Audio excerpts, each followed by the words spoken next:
All right, today we are going to deconstruct one of the most common and, maybe one of the most dangerous myths in modern leadership. So picture a great leader. What do you see? I'm willing to bet that for most of you, an image pops into your head, right? It's probably someone on a stage pointing towards the horizon, talking about some bold new future.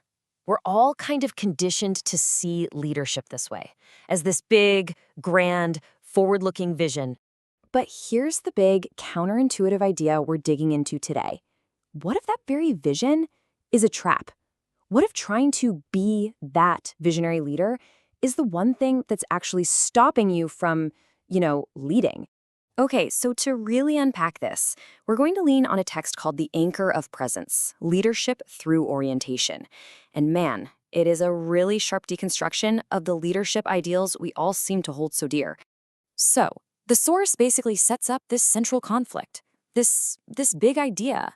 On one side, you have aspiration. That's the visionary, always focused on the future. And on the other side, you have orientation, the leader who's grounded in the here and now. This is the core battle we're going to be looking at. All right, so let's start with the problem. Why is this whole visionary model so risky? I mean, what is the real cost of aspiration? The source has a great way of putting it. It defines aspiration as basically inhabiting a want. Think about that. It's a mindset that's always focused on what's missing. It's constantly looking at the present and saying, nope, not good enough. And that creates this permanent, nagging gap between where you are and where you think you should be. And this is what leads to what the text calls a split mind. I love this analogy. Think of your mental bandwidth like your phone battery, right? If a huge chunk of that battery, that processing power, is always tied up simulating the future, well, you've just got less juice available to solve the problems that are right in front of your face. You're physically here, sure, but mentally, psychologically, you're somewhere else entirely. So this split mind, it leads to some pretty serious consequences. First, your perception gets all distorted. You start to ignore any data that doesn't fit your grand vision. Second, leadership becomes a performance. It's all about faking it till you make it. And that, of course, leads to this obsession with how things look, which becomes way more important than how things actually are. And here's the crucial point, the real takeaway. Aspiration is awesome for motivation. It gets people all fired up to climb the mountain. But here's the thing, leadership isn't just about motivation. It's about navigation. And if you're so busy staring at the peak, you're going to walk right off a cliff. It's as simple as that. Okay, so if aspiration is the trap, then what's the alternative? What's the way out? Well, the source argues for something completely different, something called orientation. So what is orientation? It's defined as intelligence that is fully 100% in contact with the present moment. Now, this doesn't mean you ignore the future, not at all, but you aren't governed by it. It's really just about seeing reality exactly as it is, not as you wish it were. And this example just illustrates the difference perfectly. An oriented leader acts because reality demands it. They're not thinking, how will this look? Or does this fit into my 5-year strategic plan? No, they just respond to what's happening. The glass is falling, so you catch it. That's it. It's simple, it's direct. And this gives us a really powerful litmus test we can use for our own actions. Just ask yourself this, if no one were watching, would I still be doing this? See, aspirational leadership needs an audience. It craves that validation. But oriented action, it doesn't need any of that. It's the fundamental difference between doing what's necessary and just doing what gets you noticed. And this gets to a really deep psychological insight. We think people are drawn to charisma, right? But what they're really drawn to is safety. An oriented leader just feels stable, solid. They have what the source calls mass, or gravity. And let's be honest, in a chaotic world, that kind of stability, that gravity, man, it's incredibly magnetic. All right, so let's put these two styles to the ultimate test. What happens when things go wrong, when a crisis hits? This is where the difference between them becomes, crystal clear. So when a crisis hits, the aspirational leader's world just shatters. Their whole identity is tied to this future that's suddenly not possible anymore. So what do? They double down.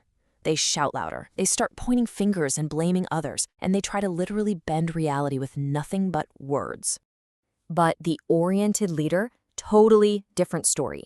In a crisis, they don't wobble. They don't waste a single ounce of energy explaining away the problem or trying to spin it.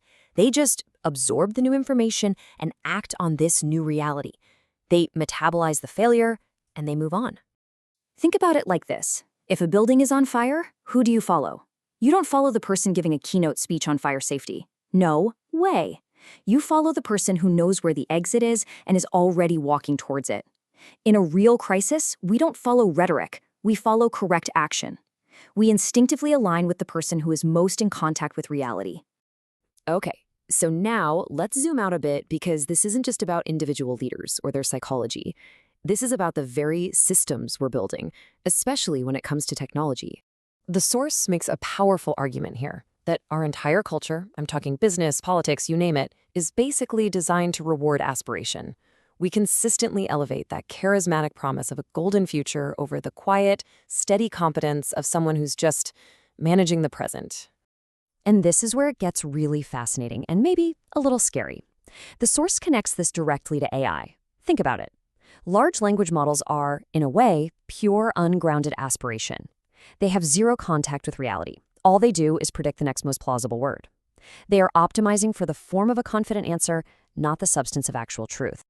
And that's the real danger here.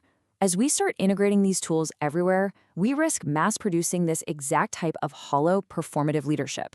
We're essentially building engines that can generate infinite, plausible-sounding visions with absolutely zero grounding in reality. The source puts it bluntly.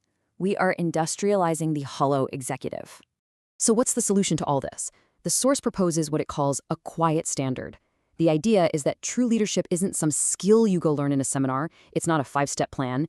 It's a condition that just emerges from being fully present and grounded in reality. It doesn't need to announce itself. It just stands on real ground.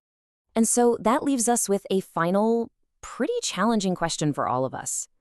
We spend so much time and energy crafting our vision, performing the part of a leader. But if real authority, real leadership, comes from just giving up that need to be somewhere else, are you brave enough to stop performing? Are you brave enough to just deal with what's right here, right now?